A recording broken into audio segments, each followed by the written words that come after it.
Hello and welcome to Seagram's 100 Pipers Music CDs presents True Legends. It's the second season where we once again embark on a journey of meeting up with icons. And we kickstart this season by meeting up with somebody who actually it's very difficult to give an introduction to because there are so many achievements under his belt, and him and his group companies continue to come out with newer success stories. He is one of the richest Indians in the country, and of course his conglomerate is also amongst the largest, having spanned various industries and sectors. But let me not say any more, instead introduce you to the man himself. Please join me in welcoming Adi Godrej onto this season's show. Thank you so much, Mr. Godrej, for joining us. As you look back and the journey that you began as a business graduate when you took upon the responsibility of steering the group, what are some of the milestones, or how would you like to introduce yourself at this point in time? Well, it was very different then. I joined the group. I was one of the few business graduates to come to India. There were no business schools in India then. There were no business schools outside the United States when I graduated from the business school in the United States. And I thought I would bring my business studies, business knowledge into the group. It was the socialist days then. Private industry was not encouraged. Government had all controlling powers. It was very difficult to grow. There were lots of restrictions, but fortunately we were able to grow. We were mainly in consumer products, but we are in a lot of other businesses too. And then we've grown into newer businesses, particularly into agri-businesses, real estate. And since 1991, when the economy opened up, it became much easier to create growth. And now I hope over the next 5 to 10 years, growth again will become strong in India. Let's fast forward to where we are, for instance, in the current context. Those were very different times, and today when you sort of look at the aspirational values, the impatience, and really the general profile of the employees that companies have to cater to, is there the value of creating that kind of merit in the eyes of employees? Do you feel that now the whole landscape has changed in the sense you have to rethink of the kind of welfare schemes and measures you need to provide to employees, especially to retain them? Yes. Young people in India have, to my mind, a very positive way of looking at the future. They are very keen to see that the future is good, not just for them, but for everybody around them. Many of them are willing to volunteer time for corporate social responsibility. We find that our employees are particularly happy to see a company get into corporate social responsibility. They respond very well. They want to work for such a company. And they want to also support the company's work. And this works very well for us. Also, we find that if you are involved a lot in corporate social responsibility, it helps your business also in many ways, because you can get things done which your business lacks through the corporate social responsibility route. Give me an example. Well, for example, training.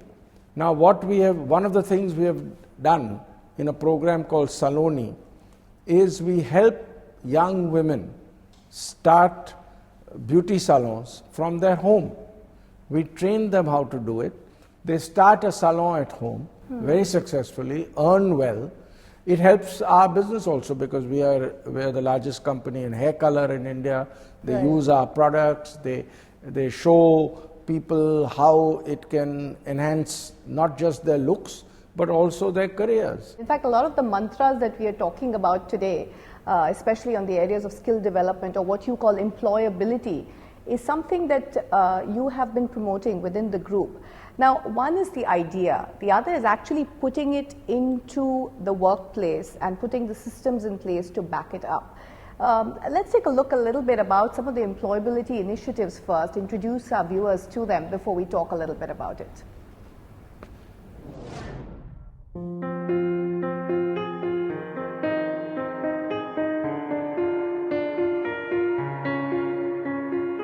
Parlour सीखने का बहुत ख्वाहिश थी और मेरी इच्छा भी थी कि मैं पार्लर का कुछ अच्छा सा कुछ एडवांस डिप्लोमा ऐसा कुछ कोर्स करूं। फिर मैंने एक दिन मेरी फ्रेंड के साथ शेयर की, उसने बोला कि फादर एग्नेल में ऐसा कुछ क्लासेस है, वहाँ पे जाके फॉर्म वगैरह ले ली। शेन एरिया और पलिप्स एरिया पे सिर्फ डार्क पता चला बाद में फादर एग्नेल टेक्निकल कॉलेज में जो गोदरेज सलोन का 6 महीने का रहता है, ट्रेनिंग रहता है करके ये भी पता चला। तो फिर वो गोदरेज सलोन से बहुत कुछ सीखी हूँ मैं और बहुत अच्छा मेकअप आर्टिस्ट हुआ, नेल आर्ट हुआ, मेकअप हुआ, ये सब कुछ मैं गोदरेज सलोन से ही सीखी हूँ।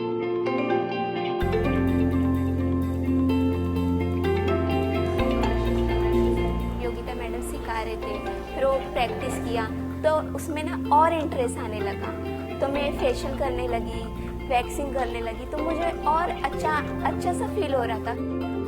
सलोन में मेकअप आर्टिस्ट है, नेल आर्ट से वर्कशॉप में अलग अलग डिजाइन बनाई थी और बहुत कुछ ऐसा रंगोली वो सब किया था इधर। हम लोगों को अभी 6 महीने ट्रेनिंग दिया, ट्रेनिंग में इतना सब कुछ मटेरियल दिया, सब यूज़ करने के लिए दिया और जो भी उन लोगों ने मेकअप आर्टिस्ट बुलाया वो सिखाया, वो सब कुछ हेयर कटिंग सब सिखाया, वो सब सीखी हूँ मैं। तो प्रैक्टिस भी बहुत अच्छे से मिला इधर और अच्छे से बात करने का तरीका कैसा, वो सब मैं इधर आके सब सीखी हूँ। इससे हम लोग स्किन टोन के हिसाब से लगाते हैं, fair skin, dark skin.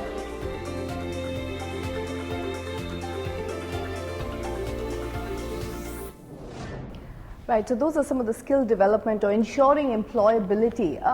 Do you remember as in when did this, was it just an idea that came about? Was it as a result of your background, the groundedness that, for instance, your mum gave you as being a school teacher? No, we've always felt that providing our employees with opportunities will work very well. Because clearly in India, we could see that those who got opportunities, those who could take advantage of opportunities tended to do extremely well. So at a very early stage, we decided to have a school here in our campus in Vikhroli. We started moving from our factories in the downtown areas to Vikhroli in the 1950s. And then we set up a school. We set up what we call a welfare center, a Pragati Kendra, where women were taught various trades, various abilities to take care of themselves, and we created medical facilities because health was quite a problem in those days. So that has helped a lot. A lot of the children of our workers, some of them were barely literate. The children have gone on to become doctors and lawyers because they were given the opportunity. This applies to India as a whole. So we've done quite a bit also in trying to provide such opportunities to people outside our employees also. So much before corporate social responsibility became a mandatory thing in the Companies Act only just this year, but it was talked about a couple of years earlier, we have been doing a lot of it. But we've always distinguished between what we do in terms of corporate social responsibility in our companies and what we do for philanthropy and charity from our privately held trust. Right. So many decades ago, my family donated 26% of the shareholding in our major holding company, which is also our large manufacturing company, but it's a private company. We put those shares into a foundation which does a lot of philanthropic work. Right. So we distinguish between what the company should do as social responsibility and what the family should do in terms of charity and philanthropy. On that note, Mr. Godrej, it's time for us to take a short break. You're watching Seagram's 100 Pipers Music CDs presents True Legends only on ET Now.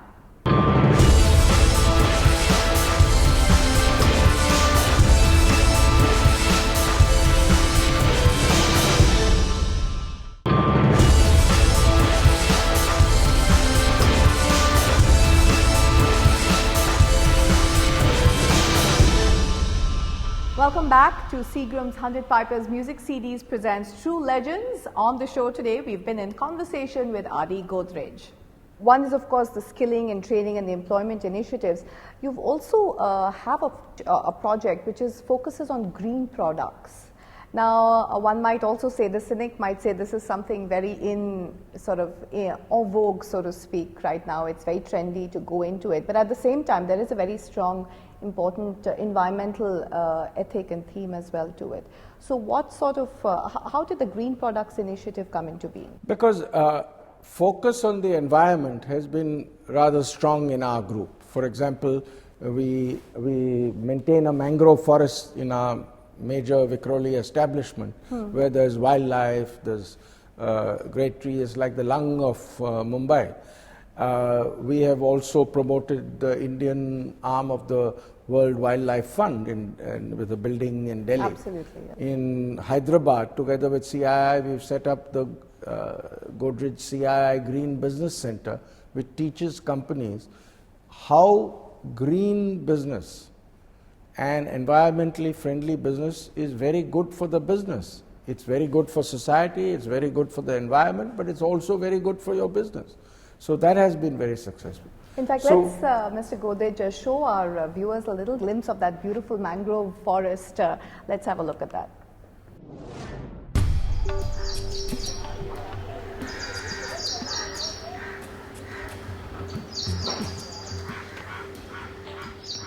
Since 1940, Godrej is conserving more than 2,000 acres of land of mangrove. This is one of the largest mangrove forests which is privately owned. We have 16 different types of mangrove as well as mangrove associated plants, 208 different types of birds, 82 types of butterflies, jackals, wild boar, plenty of mongoose, and 7 different types of venomous as well as non-venomous snakes. As they are coastal forests, they act as buffer between land and sea. They act as first line of defense against many coastal calamities like tsunami, typhoon, hurricane, twister and strong wind waves. Mangroves have many uses to humankind as well as for the biodiversity. As compared to other plants, they can absorb 5 times more carbon dioxide and they can release 3 times more oxygen. Scientists also discovered that in the process of releasing O2, oxygen, they also release O3, ozone. So they may act as remedy against ozone layer depletion. In 1985, we established one center for the actual conservation of mangrove. Everything is conserved for nature protection and awareness for the people.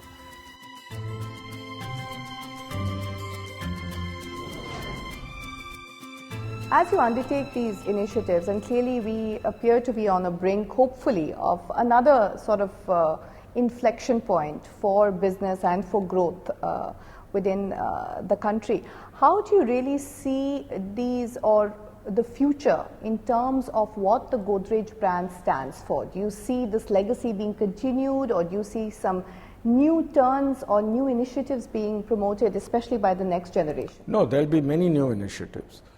About 600 million Indians use one or the other of our products each day. So we are very well spread across the country, and we bring in a lot of innovation in our new products, whether it is innovation towards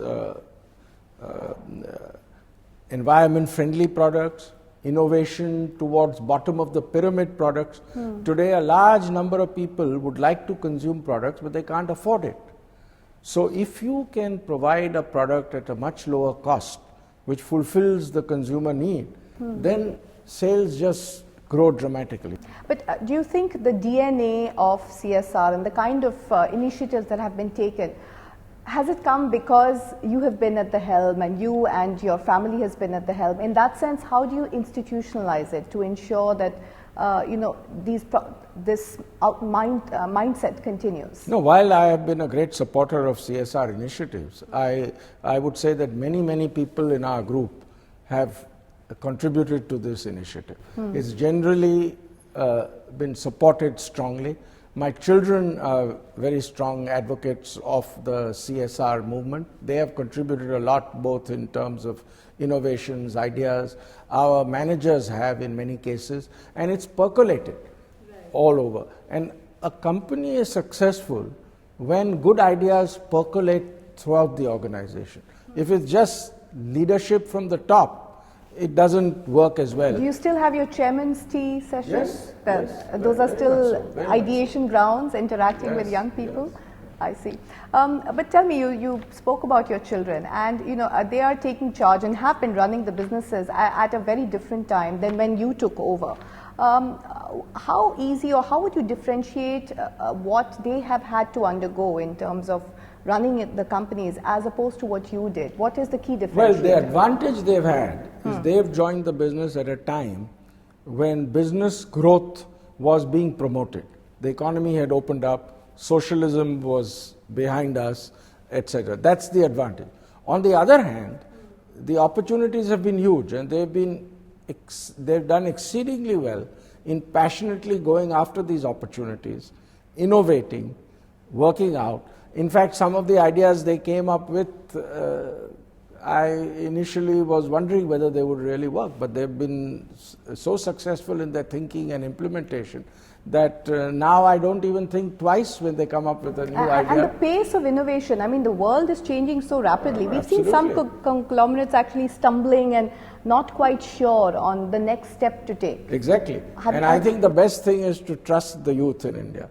On that note, let's step into a short break. You're watching Seagram's 100 Pipers Music CDs presents True Legends in conversation with Adi Godrej.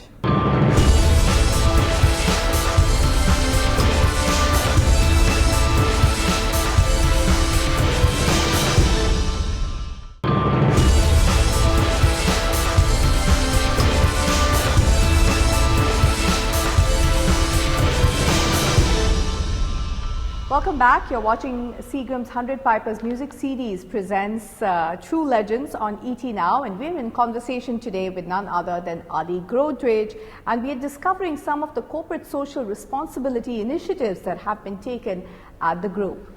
I mentioned some of the CSR initiatives. Within the group, your children, for instance, have there been any particular initiatives that they have taken up, particularly in terms of pursuing it and something that's very close to their heart? Many of the initiatives we have done. In fact, one of my daughters, Nisa, sort of took charge of our CSR initiatives and did a lot to get them going.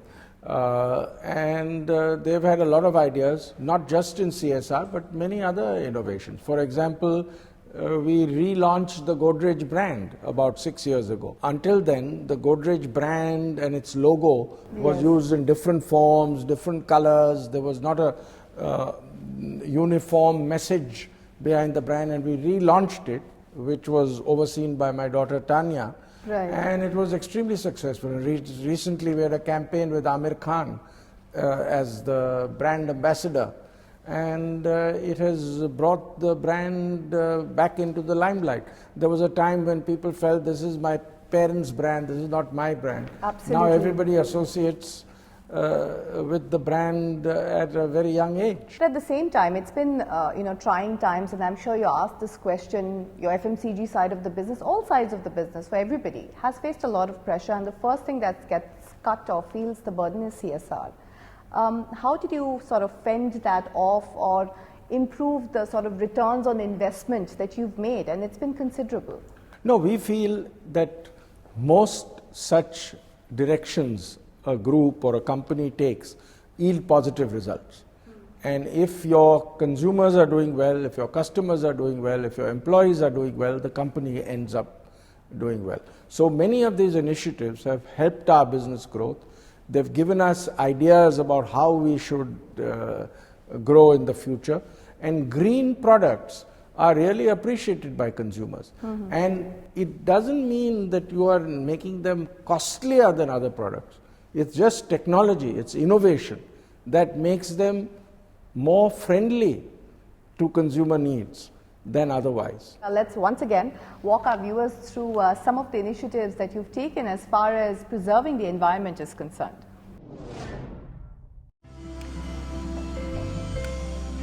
Inclination for going towards green was there since beginning. It's actually a dream project of Dr. B.P. Godrej. In 1989, he envisaged that a green alpha olefin for the detergent manufacturing, and hence that project was put. all products from these plants are green. There are glycerin, fatty acids, fatty alcohols and surfactants. This plant uses energy in the form of electrical energy and energy in the form of thermal energy. The thermal energy is about 85% of the total energy consumed for this production in this plant. And boiler forms a good part of this 85% of the energy. By using this briquette boiler or by substituting natural gas boiler to a briquette boiler, what we have done is we have saved approximately 12,000 tons of CO2 generation per annum, and that's a big step towards green.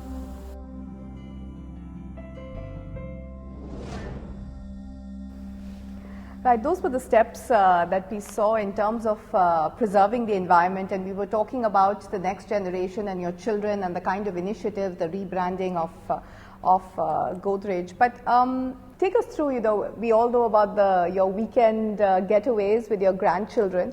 And now, as the business, as you said, is in safe hands. It's moving ahead. Do you see yourself sort of stepping back more and more? And I have been stepping back. You have been. I'm not now hands-on in too many businesses in the sense that I don't take every decision that the business has to go through, but I involve myself a lot in strategy, HR policies, etc., which I think can have long-term benefits. Right. As far as I've always been very fond of sports, exercise. I've not lost a single day of work out of sickness in my life. Touch wood. I walk an average of 10,000 steps a day. I keep myself reasonably fit. And as you rightly put it, I spend a lot of leisure time with my grandchildren, particularly exercise. I'm very fond of water skiing, which I do with my 2 older grandsons. And that I think helps me both in terms of balance in life and in terms of physical fitness. But I can't let you go, Mr. Godrej, without a question on how you see as you turn to your morning paper and see all the developments which are happening. And if you sort of rewind to perhaps May sometime last year and to where we are today, and what are the thoughts that are going through your mind? Because we are undergoing a huge social upheaval, which has its own dangers, and some of those danger points, flashpoints, appear to have come through. Is that something that worries you? Well, let's be clear. We are one of the largest countries in the world. We're the 2nd largest by population. We're the 7th largest by area. We're a large country, a large economy. We're the 3rd largest economy in the world by purchasing power parity. We just overtook Japan recently, and we have people of different religions, different cultures, different backgrounds. So we're bound to face such problems. But I think the direction in which we are going, and the new government is clear. Development is very important. Growth is very important. I think they're taking a lot of good steps, and we should be clear that social problems should also be tackled and solved. But not at the expense of growth. It should be with growth. And I think that direction we are taking is good. But I'm very, very optimistic about the future. And I feel that by 2050, of course, it's a long way away, India will be the largest economy in the world. We would have overtaken both the United States and China. So you're setting goals not just for your company, but hopefully for the vision India, for the country. and I think our company should start following it. It will be much after I've gone, but our company should follow strategically the opportunities that will provide. And just on a final note, we have called the show True Legends, and I said, as I said, you've been a legendary figure in the world of business, and also as a human being, really, who we've come to interact and know with. But who have been your sort of mentors or people who have inspired you? Oh, I've been a great admirer of several people. Mahatma Gandhi, I was always been a great admirer of. I was a great admirer of Nelson Mandela for how he managed a very difficult situation in South Africa. I've been a great admirer of Margaret Thatcher, how from a very socialist Britain she built a very successful free enterprise oriented Britain. And I've been admirers of many business people who've done exceedingly well, and I'm a great admirer of young innovators who have built very large companies from scratch sometimes exceedingly well. So the list is long, and the list is long. You've taken bits and pieces of learnings from everybody along the way. Mr. Godrej, it's always a pleasure, and every time I see you, you seem to be looking fitter and more dynamic, and all the very best. Thank you so much for joining us, for giving us insights. It was great talking to you. Thank you. Well, that brings us to the end of this episode of Seagram's 100 Pipers Music CDs presents True Legends on ET Now. We'll be embarking on many more such journeys and discoveries in the coming weeks. Do join us for that. Till then, thanks for watching.